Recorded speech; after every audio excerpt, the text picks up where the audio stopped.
Yes, Mr. listen to Speaker. him. Mr. Speaker.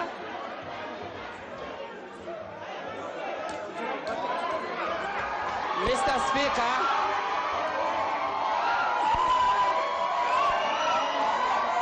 Mr. Speaker, I've been attacked in this house by the master of violence in this house, Mr. Speaker.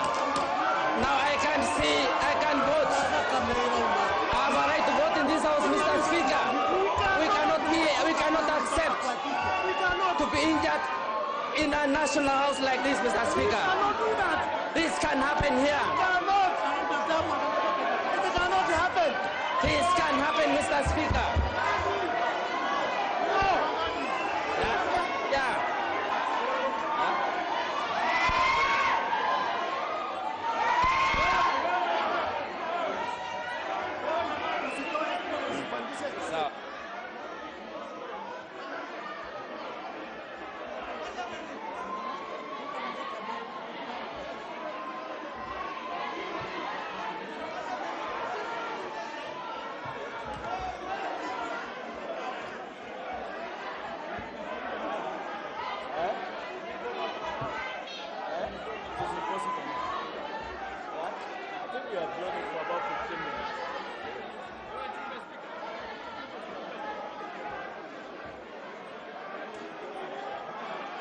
It is impossible to proceed. Yeah.